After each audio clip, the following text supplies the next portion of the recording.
Aquarius, this is your message.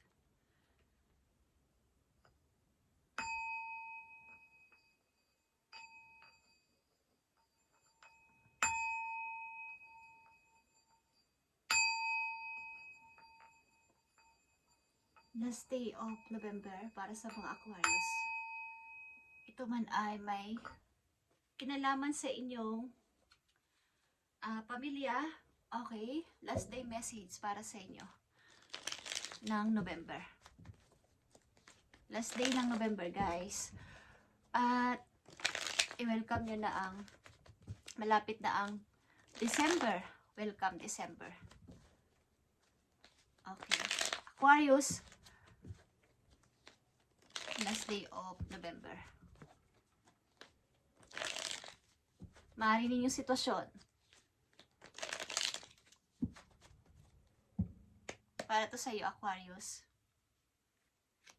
I need 4 messages dito para sa iyo.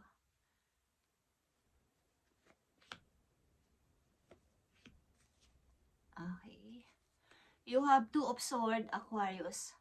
Maraming gulo sa iyong isipan. Pagninimbang sa 2 situation sa paligid, ito man ay may kinalaman sa pag-ibig mo, sa pamilya mo, sa mga anak mo, or any na anong naranasan nyo sa kasalukuyan. Sa Aquarius na nandito sa reading is may gumugulo. Paninimbang sa 2 situation na parehong, maaaring ito ay pareho ninyong mahalaga sa buhay ninyo o mahalaga sa inyo. At the Hermit is here. Pag-iisip para sa future. At yeah, malungkot ang mga Aquarius, guys. Something nawawala ng charge sa kanilang sarili. Guys, ano ba ang inyong sitwasyon sa kasalukuyan? Unang message para sa inyo, andito ang the World. Okay? Ito ay 21 at ito ay 3 rebirth, guys. Kung kayo may iniisip na plano, katulad ng the Hermit dito, is ito na yung tamang time na kayo ay mag-isip ng bago. Okay? Magmatsyag, mag-isip ng bagong gagawin sa buhay, lalo na pagpasok ng December. Mukhang ilan sa inyo ay gusto mag-travel. Okay? Gusto magpunta ng ibang lugar, ibang bansa, or ibang city. Guys, andito yung pangangarap ito. At pagmamatsyag-matsyag, kumbaga sa salitang imagine, kung ako ay nandito, kung gagawin ko to, is napakaganda. Okay? At andito yung 4 of Pentacles, pagkukulang sa pera. Mukhang kayo ay nagigipit sa money, ang Aquarius na nandito sa reading, at kailangan yung i-hold dito ng sobra sapagkat may mga pangangailangan sa kasalukuyan. Maaring may kagipitan. Okay? At kukunti na lang ang ipon. At mahirap ang inyong sitwasyon sa kasalukuyan, lalo na sa pera. At andito ang The Magician, guys. Marami talagang gumugulo sa inyong utak. At kung ano-anong inyong naiisipan. Kung gawin ko to, gawin ko yan. Desisyonan ko to, desisyonan ko yan. Is marami, guys. Andun yung mga pagtatanong-tanong sa mga nakakatanda sa inyo, ng mga strategy, technique sa buhay, at yung mga expert, yung mga veterana. Okay. Andito yung the High Priestess, guys. Okay.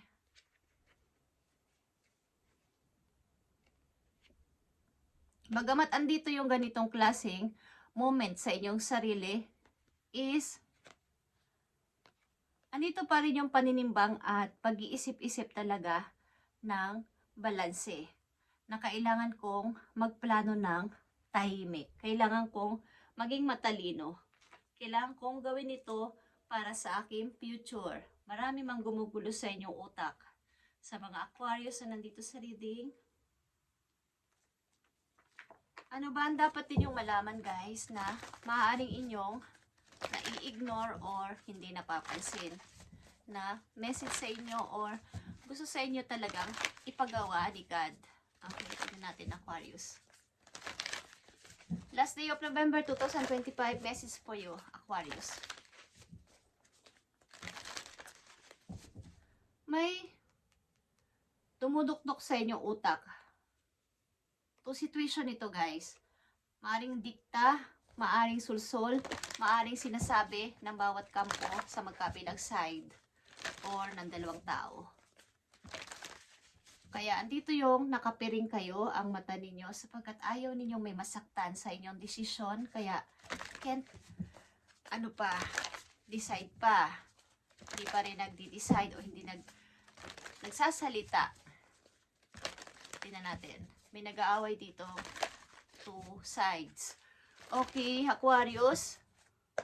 Dapat ninyong malaman at dapat ninyong gawin na maaring ito yung gusto sa inyong ipahatid na message galing sa heaven, guys. Okay? Aquarius. Last day of November. Okay, Aquarius, andito ang protected by angels. Ikaw ay protektado ng iyong mga angels. Yan ang dapat ninyong malaman. Na kayo ay sinicheer doon sa langit. Na huwag kayong matakot sa ninyong decision o gagawin sapagkat kayo ay protektado ng inyong mga angels doon sa langit, guys. Okay? Last day of November. Meron kayong tagapagbantay na angels at lahat naman tayo ay meron. Kailangan lang natin mag-ask ng help sa kanila para sila ay tumulong. Kahit sa mga magulang, kung hindi tayo magsasabi ng ating nararamdaman, hindi nila yun malalaman. Mararamdaman nila pero kung hindi ka magsasalita ng help o something, bigyan nyo ako ng advice. Hindi sila basta-basta magsasalita o tutulong. Okay, Aquarius. At dahil protektado kayo ng inyong mga angels, is titingnan pa natin ang message galing sa kanila, sa inyong mga angels, guys. Para ito sa Aquarius. Last day of November. Ito ang gustong sabihin sa inyo, guys. Andito ang healer of emotion. Kayo ay pagod na pagod sa inyong puso. Kaya andito ang healer of emotion, guys. This is a time to follow your heart, Aquarius, and feel the fullness of your emotion. You may feel to compel to nurture others that you forget to care for yourself. Flashes of intuition provide you with incredible insights. Okay? Kaya andito ang the High Priestess. Your another person is a kind, tender-hearted, loving, and trustworthy friend. Ito yung time na kayo naman ay pahalagahan ninyong inyong damdamin. Okay? Yung inyong feelings. Huwag niyong pabayaan na kayo ay sa sitwasyon na to o sa problema na to o sa sitwasyon nyo sa inyong pamilya o sa paligid is kayo ay apektado ang damdamin, guys. Maaaring kayo ay may kaibigan o may partner sa buhay na kayo ay naiintindihan sa inyong nararamdaman at ito ay loving person at mapagkakatiwalaan. Ito yung time na kayo ay maniwala sa inyong inner voice o sa inyong intuition, guys, na tama kayo. Sundin nyo ang inyong sarili, hindi ang dikta ng iba, sulsul ng iba, pananalita ng ibang tao. Ano man itong inyong sitwasyon sa kasalukuyan. Paparating sa inyong message, guys, ayon dito sa inyong sitwasyon sa ngayon. Paparating sa inyong message.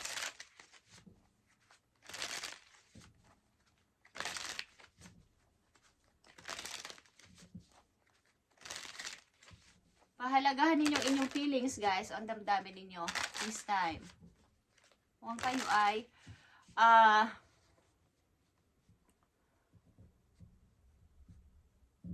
naaaburido.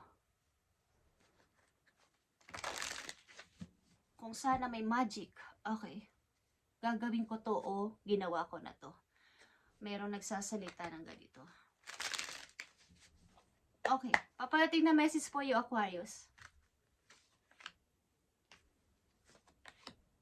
Take your spirit. Okay. Makakaipon din kayo ng money. Huwag kayong mag-alala. Okay, paparating sa inyong message. Ito guys. Yeah. Money ito ay pag sulong ulit sa buhay, pag forward para sa mga bagong trabahong paparating sa inyo, at pag kukomplete ulit ng inyong sarili. Kumbaga, pag bangon muli. Kung kayo ay mag-i-start ulit na mag-ipon ng money, at nandito ang The Hangman, guys. Okay. Ito ay pananatiling tahimik sa inyong sitwasyon, but may ginagawa kayong plano. Tahimik nga lang. At nandito ang Ace of Swords. Okay? Kayo ay malakas dito na kayo ay mag-a-abroad o pupunta sa ibang lugar, Aquarius. Mayroon ditong mapa kayong tinitingnan. Ito man ay ibang bansa, city, or ibang lugar na inyong nais, ay meron kayong tinitingnan na bansa dito na inyong gustong puntahan. At ang unang message sa inyo ay the world. I think kayo ay pupunta ng ibang lugar, magta-travel. I mean, parang doon yung naiisipan na aayos ang inyong buhay o makakaipon kayo ng pera. At makakaipon kayo, guys. Andito ang 7 of Pentacles. Makakaipon kayo. At the High Priestess again is here. Okay. And the Last Judgment. Ito ay sabihin, pag-decide na, final decision na. Kung alam kung gagawin nyo na to ng mas madali pa, or papatagalin nyo pa. Kayo ay nakataktang mag-travel, guys.